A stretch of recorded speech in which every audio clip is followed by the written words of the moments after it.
Hello students, मैं विनय मिश्रा स्वागत करता हूं आपके अपने परिवार यूनिक टॉपर्स पे। आज हम लोग क्लास 10th केमिस्ट्री का लास्ट चैप्टर पढ़ने वाले हैं, that is periodic classification of elements. ठीक है, क्या पढ़ने वाले हैं हम लोग? पीरियोडिक क्लासिफिकेशन ऑफ एलिमेंट्स, जो हम लोग आज के टाइम में मॉडर्न पीरियोडिक टेबल हम लोग पढ़ते हैं। ठीक है, जिसमें एलिमेंट्स आपके दिए हुए हैं। ऐसा नहीं कि पहली बार में आपको मॉडर्न पीरियोडिक टेबल मिल गया होगा। ठीक है, जो एलिमेंट्स है इतना अच्छा मतलब अरेंजमेंट उनका पहली बार में मिल गया होगा। इससे पहले भी बहुत सारे अटेम्प्ट्स रहे हैं, उस पूरे अटेम्प्ट्स को हम लोग पूरा जानने वाले हैं। ठीक है, और पूरी प्रॉपर्टीज हम लोग पूरा ट्रेंड्स वेरिएशन पूरा इस चैप्टर में जानने वाले हैं, कैरेक्टरिस्टिक्स जानने वाले हैं। ठीक है, तो अब बहुत हम पीछे चले हैं। ठीक है, अभी मॉडर्न पीरियोडिक टेबल सोच लो अभी बना नहीं है। ठीक है, बहुत पीछे हम लोग चले, इतिहास में चले हैं। तो ये दिमाग में आता है कि सर की why do we classify the elements, हम लोग एलिमेंट्स को क्लासिफाई क्यों करें? ठीक है, या फिर एलिमेंट्स को क्लासिफाई करने की जरूरत क्यों पड़ी? तो देखो, एलिमेंट्स को क्लासिफाई करने की जरूरत इसलिए पड़ी ताकि हमारा स्टडी इजी हो जाए। जितने भी same chemical property, physical property, यानी कि जिनकी प्रॉपर्टी सेम उनको सेम स्लॉट में रख दिया जाए, जिनकी प्रॉपर्टी अलग है उनको अलग रख दिया जाए। यानी कि जिससे हमारी क्या होगी कि जो स्टडी होगी ना आसान हो जाएगी। इसलिए क्या करते हैं, एलिमेंट्स को क्लासिफाई करते हैं। जैसे बात, क्योंकि देखो अगर एक एक एलिमेंट को इंडिविजुअली अगर हम लोग प्रॉपर्टी पढ़ना स्टार्ट कर दें तो बहुत मतलब मुश्किल हो जाएगा। इसलिए क्या किया गया है, एलिमेंट्स को क्या कहते हैं, क्लासिफाई किया गया है, ग्रुपिंग किया गया है, ताकि स्टडी आसान हो जाए। एक भी एलिमेंट को पढ़ लो तो पूरे ग्रुप की प्रॉपर्टी पता हो जाए, यानी कि इंडिविजुअल हमें पढ़ना ना पड़े। ठीक है, जैसे कि मैं बताऊं तो आपका ये टेबल है, आपका ये क्या है, स्टडी टेबल है। तो आपने क्या रखा होगा, आप मान लो आपके पास फिजिक्स की बुक है, यहाँ पे आपने केमिस्ट्री की बुक रखी, यहाँ पे मैथ की। अब यहाँ पे फिजिक्स की जितनी बुक है, मान लो प्रदीप की बुक है तो यहाँ पे रख दिया, एसचंद की बुक है तो यहाँ इसमें रख दिया। यानी कि पूरा फिजिक्स का बुक हमने एक स्लॉट में रख दिया ताकि फिजिक्स पढ़ना हो तो सिर्फ इसी स्लॉट में आ जाए। मैथ्स का बुक है तो आर.डी. शर्मा का भी इसमें रख दिया हमने, आर.एस. अग्रवाल का रख दिया, एनसीईआरटी का रख दिया, ताकि कोई भी मैथ का बुक पढ़ना है तो हमारा हाथ कहाँ जाए, इसी रो में जाए, इसी ग्रुप में जाए। ठीक है, इसी कॉलम में जाए। इसी प्रकार केमिस्ट्री का प्रदीप रख दिया, एस.एल. अरोरा रख दिया हमने, एस.सी. वर्मा रख दिया, जो भी चीजें हैं सारी हमने क्या कर दी, एक स्लॉट में रख दिया। एनसीईआरटी रख दिया ताकि हमें खोजने में आसानी रहे। उसी प्रकार से एलिमेंट्स को क्लासिफाई किया गया ताकि उनको पढ़ने में समझने में आसानी रहे। ठीक है, अब जो अभी मैं आपको बता रहा था, जो एलिमेंट जो मॉडर्न पीरियोडिक टेबल अपना बना है पहली बार में नहीं बना है, उससे पहले बहुत सारे अटेम्प्ट थे। ठीक है, यानी एलिमेंट्स को क्लासिफाई करने के बहुत सारे अटेम्प्ट थे। ठीक है, जिनमें हम लोग को पढ़ना है डोबरेनियर ट्रायल्स को। पहला जो अटेम्प्ट था डोबरेनियर ने दिया था, यानी कि सबसे पहले इन्होंने एलिमेंट्स को क्लासिफाई करने का प्रयास किया था। ठीक है, इन्होंने क्या किया था इसको हम लोग जान लेते हैं, फिर हम लोग और भी अटेम्प्ट देखेंगे। डोबरेनियर ट्रायड्स ने अपना डोबरेनियर ट्रायड कब दिया था इन्होंने, 1829 में। उनके समय तक 30 एलिमेंट्स नोन थे। ठीक है, बड़ा अच्छे से समझना, कहीं से कोई कंफ्यूजन नहीं आएगी। इन्होंने स्टेटमेंट अपना क्या दिया, किस प्रकार से क्लासिफाई किया, ये दिया हुआ है। When elements are arranged in increasing order of their atomic masses in groups of 3, यानी ट्रायड भी बोलते हैं, then the arithmetic mean of atomic mass of first and third element is found approx equal to atomic mass of central atom। क्या कहा उन्होंने, कोई चीज समझ में आया ना, कोई दिक्कत नहीं, अब समझो। इन्होंने यह बताया जब एलिमेंट्स को इंक्रीजिंग एटॉमिक मास के, ठीक है, क्रम में अगर हम रखते जाते हैं, ठीक है, इंक्रीजिंग एटॉमिक मास के क्रम में हम क्या करते हैं, इसको ग्रुपिंग करते जाते हैं तीन तीन का। तो जो पहले और तीसरे का एटॉमिक मास का जो एरिथमेटिक मीन आएगा तीसरे के यानी बीच वाले के जो एटॉमिक मास के अप्रॉक्स इक्वल होगा। यानी कि ये बताया इन्होंने, मान लो दो, एक एलिमेंट ए है, एक बी है, एक सी है, इन्होंने तीन का ग्रुप बना दिया इंक्रीजिंग एटॉमिक नंबर के हिसाब से। इन्होंने ये बताया जो मान लो पहले का एटॉमिक मास 2 है, तीसरे का 4 है, तो इन्होंने ये बताया पहले और तीसरे का एरिथमेटिक मीन निकालेंगे एटॉमिक मास का तो इसके मास का अप्रॉक्स इक्वल आएगा। इन्होंने ये बताया, यानी देख लो जैसे मैं बताऊं 2 + 4/2 कितना हो जाएगा 3, यानी जो 3 आ रहा है किसके बराबर होगा, बीच वाले एलिमेंट के एटॉमिक मास के बराबर होगा। इन्होंने ये स्टेटमेंट दिया था। अब एलिमेंट्स को लेकर के देख लेते हैं। इनके समय तक 30 एलिमेंट्स नोन थे। इन्होंने कुछ ट्रायड बनाए थे, उसको हम लोग जान लेते हैं। ठीक है, मतलब पहली बार किसी ने बताया था एलिमेंट्स को भी ऐसे अरेंज किया जा सकता है। जो पहला ट्रायड इन्होंने बनाया अल्कली मेटल ग्रुप। ठीक है, उसका नाम दिया गया अल्कली मेटल। ठीक है, जैसे इन्होंने बनाया पहला जो ट्रायड था, ट्रायड फर्स्ट था अल्कली मेटल का, लिथियम, सोडियम और पोटेशियम का। ठीक है, देख पा रहे हैं क्या है, इंक्रीजिंग एटॉमिक मास के आधार पे तीन तीन को क्रम में इन्होंने रख दिया। अब यहाँ पे ये देखना, इन्होंने ये बताया किसका एटॉमिक मास और इसका एटॉमिक मास के अरिथमेटिक मीन जो निकलेगा तीसरे के क्या होगा, एटॉमिक मास के बराबर होगा। ठीक है, देखे तो इसका एटॉमिक मास 7, इसका 39। अब दोनों को ऐड करेंगे यानी कि इसका अरिथमेटिक मीन निकाल लेंगे पहले और दूसरे तीसरे का। ठीक है, तो क्या आ जाएगा, वही हमारा बीच वाले का क्या आ जाएगा, एटॉमिक मास आ जाएगा। इन्होंने ये बताया, चेक कर लेते हैं। 7 + 39/2 कितना हो जाएगा 40 + 6 कितना हो जाएगा 46/2 कितना आ रहा है भाई 23। अब देखो एग्जैक्टली कहां पे आ गया ये, यानी जो ये निकल रहा है एटॉमिक मास किसका आ रहा है, ये सोडियम का आ रहा है। कहीं कहीं देख पा रहे हैं कि पहले और तीसरे का एटॉमिक मास का अरिथमेटिक मीन हमने निकाला है, तो बीच वाले का एटॉमिक मास ऑटोमेटिक अपने आप निकल गया। ये तो बहुत अच्छा, मतलब पहली बार किसी ने बताया था। देखो यार कितना जबरदस्त तरीका है इनका, कि इनका पहले दोनों का क्या किया, एटॉमिक मास का अरिथमेटिक मीन निकाला और बीच वाले का एटॉमिक मास निकाल लिया। कितना तगड़ा, कितना जबरदस्त। और एक चीज ये भी समझना है, जब इन्होंने ग्रुपिंग किया तो इसका मतलब क्या, ये सब के सब क्या होंगे, सबकी प्रॉपर्टी सेम होगी, यानी कि सब के सब क्या है, ये अल्कली मेटल्स हैं। क्या है, मेटल्स हैं। ये जितने भी यहाँ पे एलिमेंट्स तीनों की वैलेंसी कितनी होगी, 1 होगी। केमिकल प्रॉपर्टी सेम होगी, क्या होगी, केमिकल प्रॉपर्टी भी सेम होगी। ये समझ में आ रही है। अब जो दूसरा ट्राइड इन्होंने लिया, जो दूसरा ट्राइड, पहला ट्राइड तो समझ में आया, दूसरा ट्राइड लिया कैल्शियम स्ट्रोंशियम एंड बेरियम का, कैल्शियम स्ट्रोंशियम एंड बेरियम का। इसका भी सेम ऐसे ही है, पहले और तीसरे का एटॉमिक मास का अरिथमेटिक मीन निकालेंगे और जो आएगा वही बीच वाले क्या होगा, एटॉमिक मास होगा। ठीक है, तो पहले का 40, कैल्शियम का 40, 137 इसका होता है बेरियम का। अब दोनों का अरिथमेटिक मीन निकालेंगे तो कहीं ना कहीं हमारा क्या आ जाएगा, स्ट्रोंशियम का अप्रॉक्स एटॉमिक मास निकल के आ जाएगा। यानी कि कर लो भाई 137/2 कितना आ जाएगा, जल्दी बताओ। मैथ तगड़ा है तुम लोगों का, कर सकते हो। ये करेंगे तो हमारा आ जाएगा 88.5। कितना आ जाएगा 88.5। मैथ थोड़ा हमारा तेज है, पता है ना आप लोगों को, बहुत तगड़ा है मैथ। देखो कितना जल्दी आ गया, 88.5 आ गया। अब देखो, अब एक्चुअल में स्ट्रोंशियम का देखा जाए मास तो कितना होता है, अप्रॉक्स 88 मान के चलो, या फिर एकदम एक्चुअल देखा, एक्यूरेट देखा जाए 87.6 होता है, 87.6 होता है। आप देख पा रहे कहीं ना कहीं पूरा लगभग अप्रॉक्स क्या आ रहा है, इसके मास के इक्वल आ रहा है। कहीं के दिखाए तो बहुत अच्छा बाबा का ये मंत्र चल रहा था कि भाई इसका और इसका एटॉमिक मास का क्या कर दो, अरिथमेटिक मीन निकाल दो, बीच वाले के एटॉमिक मास अपने आप निकल आ जाएगा। बाबा का दूसरा ट्राइड भी ठीक ही ठाक चला, अच्छा खासा चला। अब तीसरे ट्राइड की बात करते हैं। तीसरा ट्राइड उन्होंने लिया क्लोरीन ब्रोमीन आयोडीन का, ट्राइड 3 आ रहा है समझ में। ट्राइड थर्ड इन्होंने लिया क्लोरीन ब्रोमीन और आयोडीन का। किसका किसका लिया, क्लोरीन। इसमें भी सेम वही फंडा होने वाला है, किसका और इसका एटॉमिक मास का क्या करेंगे, अरिथमेटिक मीन निकालेंगे तो बीच वाले के एटॉमिक मास अपने आप ऑटोमेटिक निकल के आ जाएगा। ठीक है 127 35.5।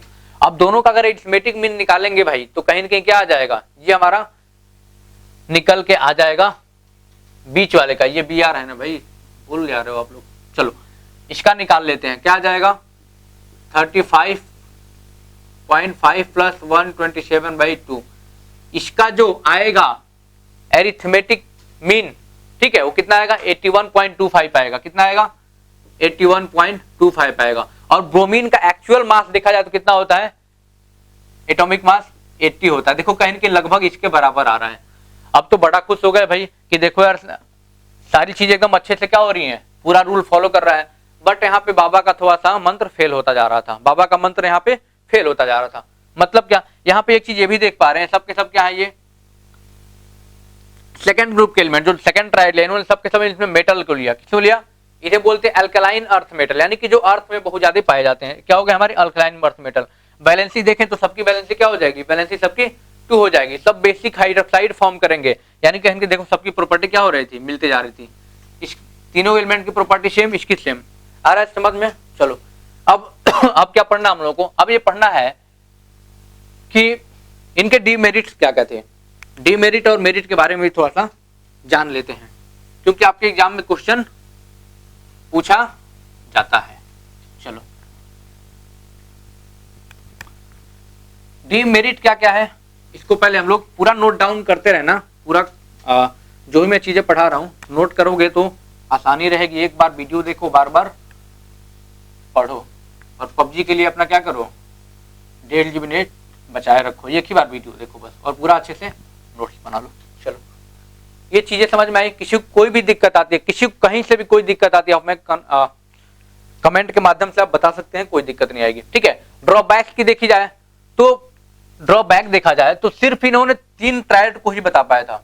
जो मैंने 3 ट्रायड आपको दिखाए, 3 ट्रायड तक ही बाबा के मंत्र काम आए थे। यानी कि उस समय तक 30 एलिमेंट नोन तो थे, बट बाबा का मंत्र सिर्फ 3 ट्रायड तक काम आया था। यानी कि जितने भी नोन एलिमेंट थे उनको ये ट्रायड में अरेंज नहीं कर पाए, इंक्रीजिंग, यानी कि इस रूल पे फॉलो नहीं हो पाया। अब जो दूसरा मंत्र दिया, यानी कि जो दूसरा अटेम्प्ट था ठीक है, ये तो पहला अटेम्प्ट था पीरियोडिक क्लासिफिकेशन का।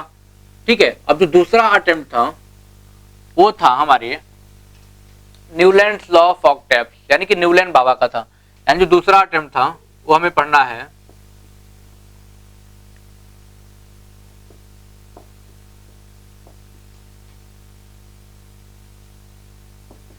Newlands law of octaves. Video लंबी होगी लेकिन घबराना बिल्कुल मत, क्योंकि मैं चाहता हूं कि जो भी पढ़ाऊं बच्चों को एक बार में समझ में आए, और एक बार देखे बच्चा तो उसको कोई दिक्कत ना आए। ठीक है, इसलिए पूरा मैं बेसिक से चलता हूं, पूरा 0 लेवल से। न्यूलैंड बाबा की बातचीत करें, ठीक है, तो इनके टाइम तक 56 एलिमेंट नोन थे। कितने भाई? 56 एलिमेंट। ठीक है, कितने? 56 एलिमेंट नोन थे। अब देखा है तो ये दूसरा अटेम्प्ट हमारा एलिमेंट्स को क्लासिफाई करने का। ठीक है, तो इन्होंने क्या बताया, ये देखो, ये म्यूजिक लवर थे। क्या थे? बहुत ही बड़े म्यूजिक लवर थे न्यूलैंड बाबा। तो इन्होंने म्यूजिक को क्या कर दिया, कनेक्ट कर दिया केमिस्ट्री से। इन्होंने क्या कर दिया, म्यूजिक को कनेक्ट कर दिया केमिस्ट्री से। जैसा आपको पता है कि 7 ट्यून्स होते हैं। कितने ट्यून्स होते हैं? 7 ट्यून्स होते हैं अपने म्यूजिक में। कौन कौन से होते हैं भाई? सा रे गा मा पा धा नी। आ रहा है समझ में? यानी सारे गामा पाधा नी। ठीक है, यानी कितने स्वर होते हैं, कितने ट्यून्स होते हैं? 7 ट्यून्स होते हैं। इसी के बेस पे इन्होंने क्या किया, एलिमेंट्स को क्लासिफाई किया। कैसे क्लासिफाई किया ये चीज समझते हैं। इन्होंने कहा if elements are arranged in increasing order of their atomic masses. ठीक है, if elements are arranged in increasing order of their atomic masses, then properties of every th element was found to be similar to its respective first one। जैसे एक चीज समझो, इनका पहले statement लिख लेते हैं। if elements are arranged, if elements are arranged, अभी पूरा समझाऊंगा, बस इतना समझ लो कि म्यूजिक लवर थे, म्यूजिक से लेकर कुछ इन्होंने इन्वेंशन किया था। ठीक है, केमिस्ट्री को जोड़ा था म्यूजिक से। कैसे जोड़ा था बताऊंगा। If elements are arranged in increasing order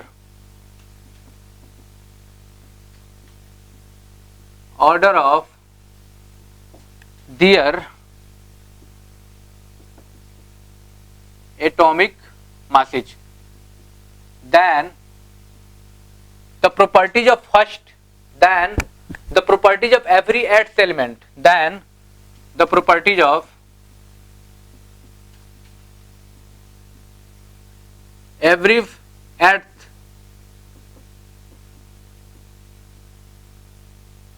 element is similar to its first respective element, first respective elements।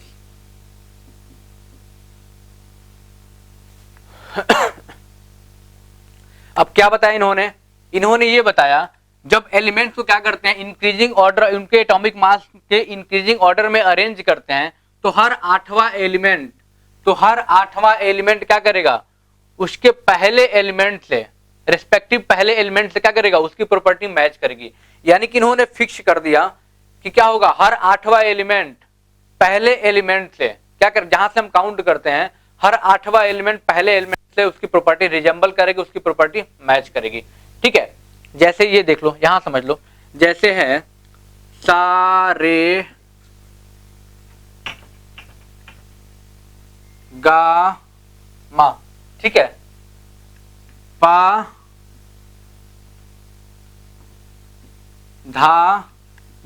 आप देख पा रहे हैं 7 ट्यून्स होते हैं अपने। अब देखो यहाँ पे क्या हो रहा है, इन्होंने एग्जैक्टली ऐसे ही बताया कि जैसे देखो 1 हो गया, 2 हो गया, 3 हो गया, 4 हो गया, 5 6 7।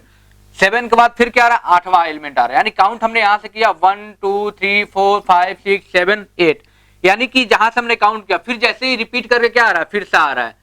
फिर हमने काउंट करा फिर से आएगा। यानी कि हर 8वां एलिमेंट क्या करेगा, पहले एलिमेंट से क्या करेगा, उसकी प्रॉपर्टी शो करेगा। यानी एक बार और देख लो 1 2 3 4 5 6 7।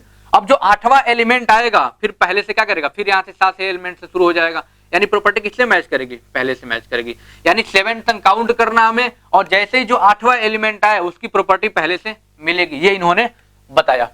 ठीक है, अब इनके टेबल को देख लेते हैं। इनका टेबल क्या था, इनके समय जैसे हाइड्रोजन हो गया, इनके समय तक नोबल गैस की डिस्कवरी नहीं हुई थी। यानी कि हीलियम छोड़ दो, फिर क्या हो जाएगा, लिथियम। ठीक है, हाइड्रोजन हीलियम लिथियम, फिर क्या आ जाएगा, beryllium boron, beryllium boron, carbon, nitrogen, oxygen, फिर फ्लोरीन, नियोन। यानी फिर नोबल गैस डिस्कस नहीं हुआ था। फिर क्या हो जाएगा, sodium magnesium, sodium magnesium, aluminium, silicon, phosphorus, sulphur. आ रहा है समझ में। फिर सल्फर, क्लोरीन, फिर आर्गन डिस्कवर्ड नहीं हुआ था। आर्गन के बाद फिर पोटेशियम एंड कैल्शियम। अब यहां से समझना, मैं टेबल क्यों बना दिया हूं, ताकि आपको समझने में आसानी हो। ठीक है, मैं शॉर्टकट में नहीं पढ़ाऊंगा, मैं शॉर्टकट में अदर जैसे नहीं पढ़ाऊंगा समझ में आना चाहिए। अब देखो इन्होंने क्या बताया, हर 8वां एलिमेंट पहले एलिमेंट से उसकी प्रॉपर्टी मिलेगी, हर 8वें की। जैसे सारे गामा पाधानी में मिल रहा है, देख रहे हो आप। चलो जैसे हम क्या करते हैं, स्टार्ट करते हैं कहां से, मान लो हमने स्टार्ट कर दिया यहां से, कहीं से भी ले लो, काउंट कर लो। हमने स्टार्ट कर दिया यहां से 1 से, 1 2 3 4 5 6, ठीक है, 7 और 8। क्या देख पा रहे हैं आप कि हमने काउंट किया, लिथियम से लिया, लिथियम को 1 माना। जैसे ही 7 तक हमने काउंट किया और 8वां एलिमेंट की प्रॉपर्टी पहले से मिल जाएगी, यानी लिथियम और सोडियम की प्रॉपर्टी मिलेगी, इसलिए इसने क्या कर दिया, सेम ग्रुप में रख दिया। फिर देखो, फिर मान लो हम यहां से काउंट करते हैं, इसको 1 मान लेते हैं, तो 1 2 3 4 5 6 7। अब देखो जो 8वां एलिमेंट आएगा, यानी पहले से मिलेगी इसकी प्रॉपर्टी, यानी पहला ये है, 8वां ये है। तो क्या हो रहा है, देखो लिथियम सोडियम पोटेशियम सबकी प्रॉपर्टी कहीं ना कहीं एक जैसी मिलती है। ठीक है, मान लो हमने यहां से स्टार्ट कर दिया 1 2 3 4 5 6 7 8, यानी कि पहले यहां से मैंने पहला इसको माना, इसको हमने क्या माना, पहला माना, बेरिलियम को पहला माना। अब देखो 7 तक काउंट करेंगे और जैसे ही 8वें एलिमेंट पे आएंगे तो पहले की प्रॉपर्टी इससे मिलेगी, यानी बेरिलियम की प्रॉपर्टी मैग्नीशियम से मिलेगी। कहीं से कोई कंफ्यूजन किसी को नहीं आ रहा है। 7 तक काउंट करना है, जैसे ही 8वें पे जाएंगे उसकी पहले से प्रॉपर्टी मैच कर जाएगी। ठीक है, उसी प्रकार से देखो इसकी प्रॉपर्टी इससे मैच करेगी, इसकी प्रॉपर्टी पूरी पूरी मैच करेगी, इसकी प्रॉपर्टी पूरी पूरी मैच करेगी, कहीं से भी चेक कर सकते हो आप। ठीक है, ये चीज समझ में आई। यानी कि हर 8वां एलिमेंट पहले एलिमेंट से क्या होगा, उसकी प्रॉपर्टी रिजेंबल करेगी, मैच करेगी। ठीक है, ये चीज समझ में आई, कोई दिक्कत नहीं आई। चलो अब कुछ कमियां भी थी, कुछ कमियां भी थी इनके, कुछ कमियां भी थी, कुछ अच्छाइयां भी थी। देखो हर चीज में मेरिट्स एंड डिमेरिट्स होती हैं, तो उसको हम लोग जान लेते हैं, क्योंकि आपके एग्जाम में पूछा जाता है। भाई आपके एग्जाम में क्या किया जाता है, पूछा जाता है, तो आपको ये चीज अच्छे से पता होना चाहिए। और हाँ, और हमें नहीं लगता किसी बच्चे को कहीं से कोई दिक्कत आ रही होगी पीरियोडिक क्लासिफिकेशन ऑफ एलिमेंट में, क्योंकि मैं पूरा बेसिक से चल रहा हूं, पूरा बेसिक से चल रहा हूं। अब कमी क्या क्या है, अच्छाइयां क्या क्या है, इसको भी हम लोग जान लेते हैं। ठीक है,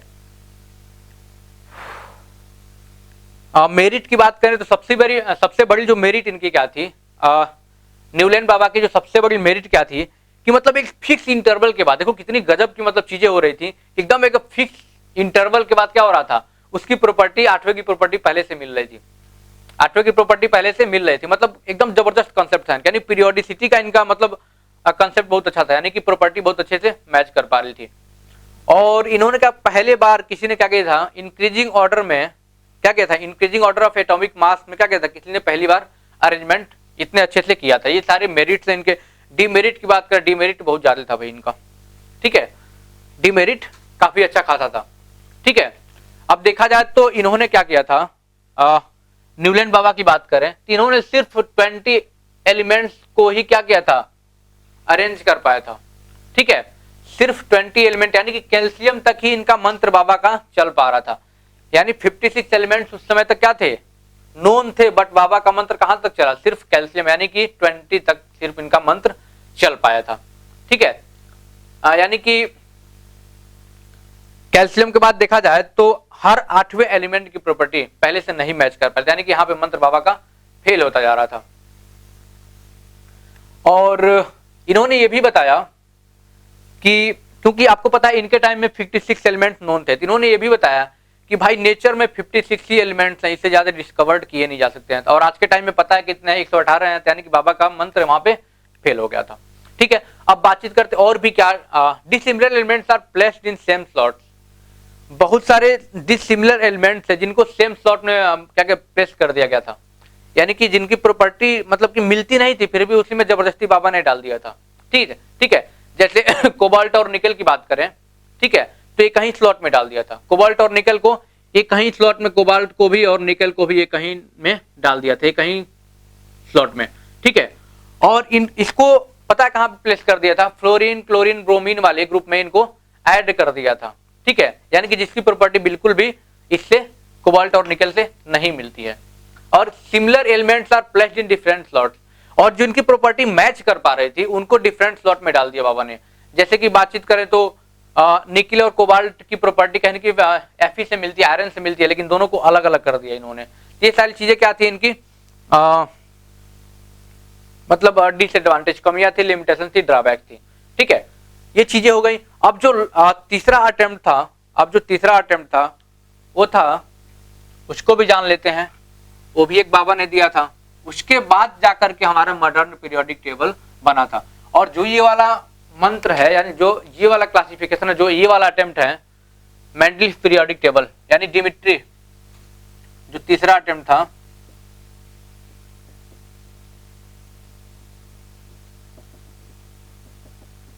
मेंडलीफ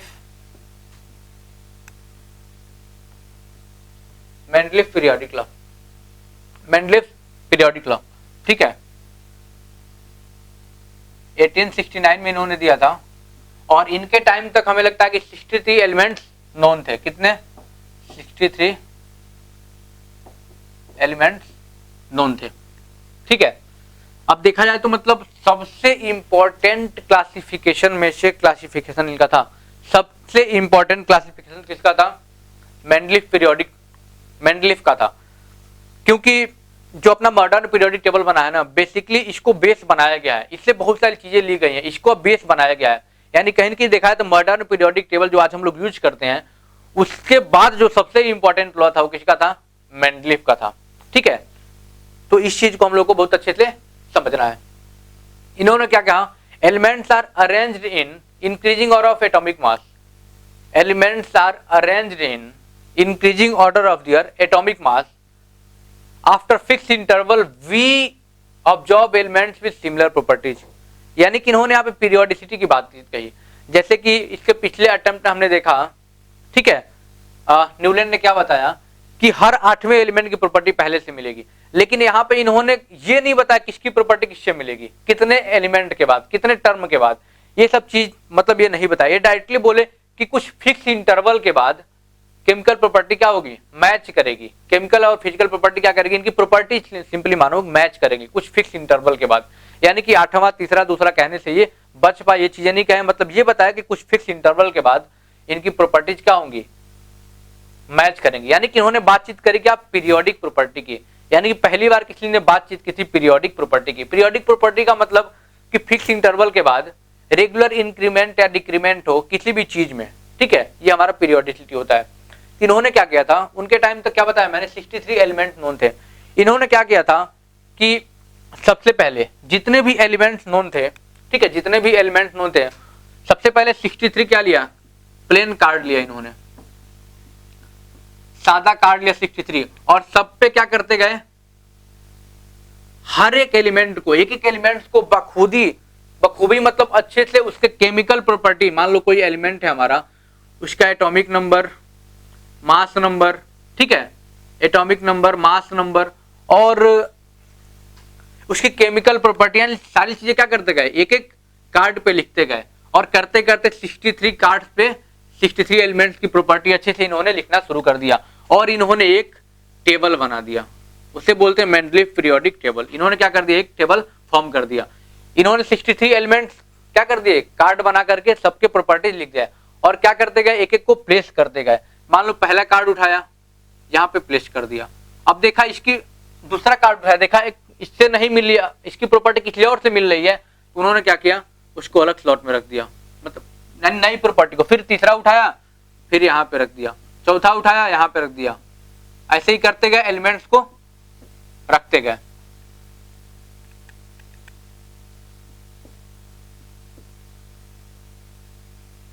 ठीक है, अब जैसे फिर रिपीट कर रहे थे, देख रहे अगर अगले एलिमेंट की प्रॉपर्टी इससे मिल रही थी तो यहां रख रहे थे, पोस्ट कर रहे थे। अगर प्रॉपर्टी इससे नहीं मिल रही थी, इसको इस प्लेस को वो सीधे क्या कर रहे थे, छोड़ दे रहे थे, खाली छोड़ दे रहे थे।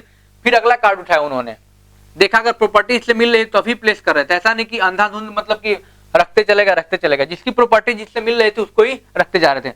मान लो कि अगला एलिमेंट उठाया उन्होंने, कार्ड उठाया, अगर यहाँ पे रखा, इसकी प्रॉपर्टी अगर इससे मैच कर रही है तो अगर देखा दो एलिमेंट की प्रॉपर्टी मैच करे तो दोनों को एक ही साथ प्लेस कर दिया इन्होंने। ये थोड़ा सा इन्होंने गड़बड़ कर दिया, ये हम लोग पढ़ेंगे आगे चल के डीमेरिट में, ठीक है। तो यानी इसकी प्रॉपर्टी अगर मिल रही, इस दोनों की क्या करेंगे, दोनों को यहीं पे प्लेस कर दिया इन्होंने, ये गलतियां की थी इन्होंने, ठीक है। अब करते करते इन्होंने क्या किया, ऐसे एलिमेंट्स को प्लेस करते, यानी कि बहुत अच्छे से पढ़ करके ये सारी चीजें करते रह गए। अब जो इनका पीरियोडिक टेबल बना, ठीक है, अब देखा जाए तो ये कहीं न कहीं एक ग्रुप बन रहा था। इनका जो पीरियोडिक टेबल था, मेंडलीव का पीरियोडिक टेबल था, उसका कुछ फीचर था, ठीक है। फीचर क्या था, 8 वर्टिकल कॉलम थे, यानी कि जो एक कॉलम, एक कितने थे, 8 थे, 8 वर्टिकल कॉलम थे, 2 3 4 5 6 7 8, 8 वर्टिकल कॉलम को हम लोग ग्रुप्स बोलते हैं। आपके एग्जाम में पूछा था मेंडलीव पीरियोडिक टेबल में कितने ग्रुप्स थे, 8 ग्रुप्स थे। कितने ग्रुप्स थे, 8, ठीक है। और 7 हॉरिजॉन्टल रोज थे, यानी कि ये वाले कितने थे, 7 हॉरिजॉन्टल रोज बनाए थे इन्होंने, यानी कि जिसे हम बोलते हैं पीरियड, यानी कितने पीरियड थे, 7 पीरियड थे। आ रहा है समझ में, किसी कोई दिक्कत तो नहीं आ रही है, ठीक है। यानी कि इन्होंने इस प्रकार से एलिमेंट्स को क्लासिफाई करना, रखना स्टार्ट कर दिया, ठीक है। अब एक चीज समझना है, क्या समझना है कि अगर सेम ग्रुप है तो बैलेंसी सेम होगी। इन्होंने ये भी बताया कि भाई अगर 7